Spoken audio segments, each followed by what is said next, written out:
Hi, I'm Shane Sandon and welcome to the Boxing Coach.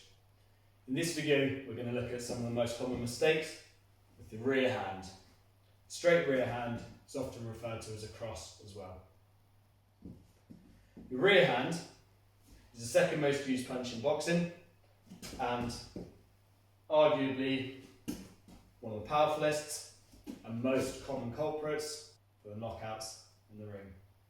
Before throwing the rear hand, you need to be able to make sure you can throw a good jab. Once you can judge your range properly with that jab, then you know you can make good contact with this rear hand. If, however, you haven't learned how to judge your range or throw a good quality jab, and you're making half contact with a bent arm, you're not going to make good contact with this rear hand, and overall just waste energy and time. Once you've got that nailed, then move on to the rear hand. To throw a good rear hand punch, you need to ensure that your stance is flawless.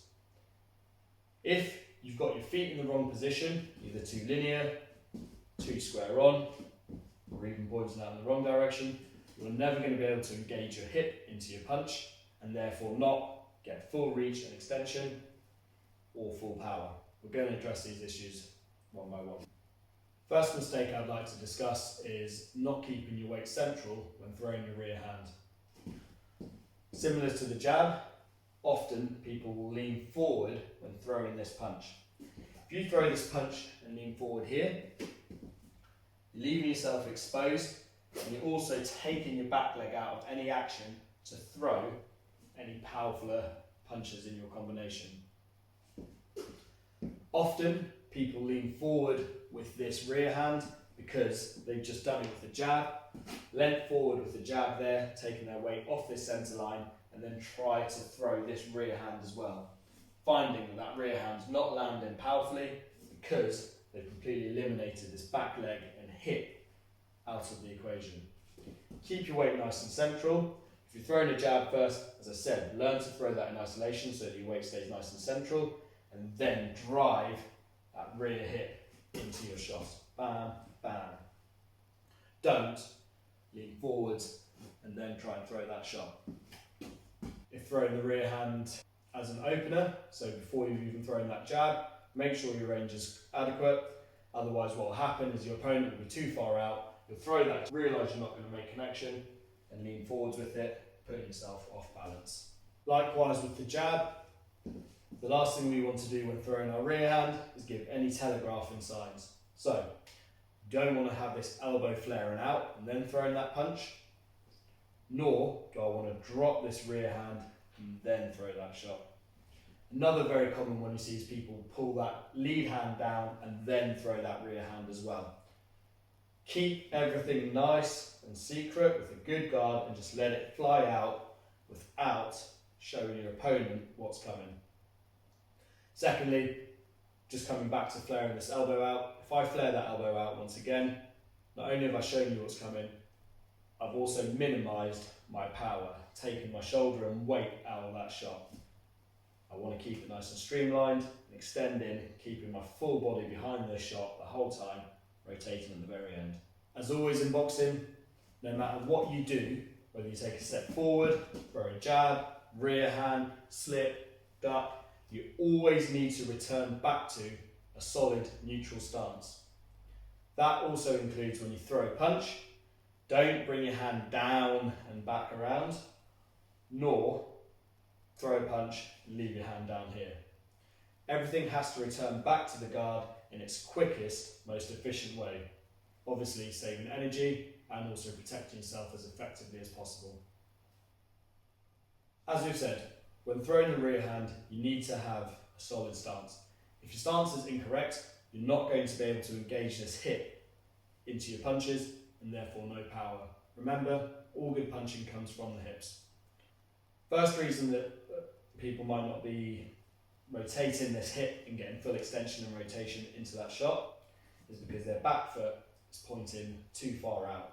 If I'm in an orthodox stance, I want my back foot pointing roughly towards 2 o'clock, not towards 3 or even worse, out this way. That is going to limit my ability to engage my hip into my shots and therefore take away a lot of power.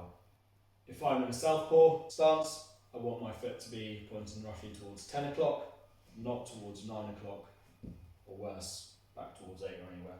Again, you can't fully rotate this hip into your shots.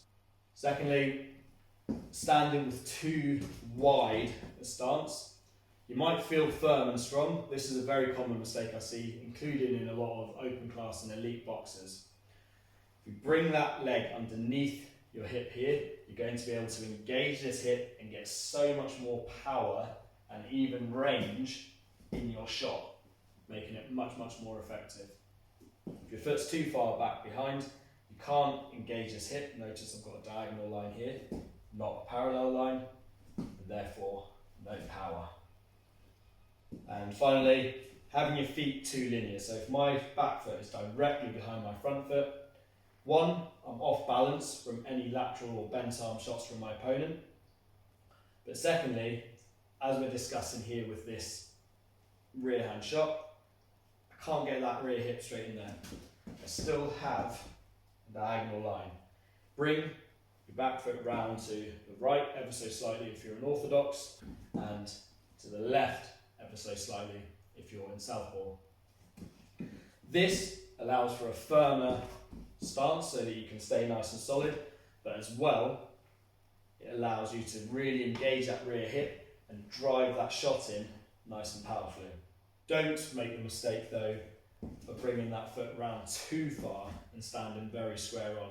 Standing square on, again, you haven't got that weight behind you to drive the punch in. You'll see as you make a connection, you knock yourself off balance. And as well, you're offering a huge square target to get hit. Good practice is have a guideline and have your left foot ever so slightly to the left and your right foot to the right, just of this line here, not too square on. And that's the same for southpaw. Right foot to the right of this guideline, left foot to the left, not coming square there. That moves us on to the next point. When you throw this rear hand shot, you need to drive and rotate your hips into that shot, but then as you pull your hand back to your guard, you need to make sure your hips rotate back and you finish in a neutral central balance. Too often, people will throw that punch, get perfect, really nice rotation in there, and then just pull their hand back, staying square on. If you see that from the front angle, real nice shot, make a nice connection, nice and defended, but then I bring that punch back and I'm staying square on here, giving you a huge target to hit me. Need to finish the movement. It's not only the hand coming back to the guard, but the hips rotating back into central balance. Finally, ensure that you're relaxed when you're boxing.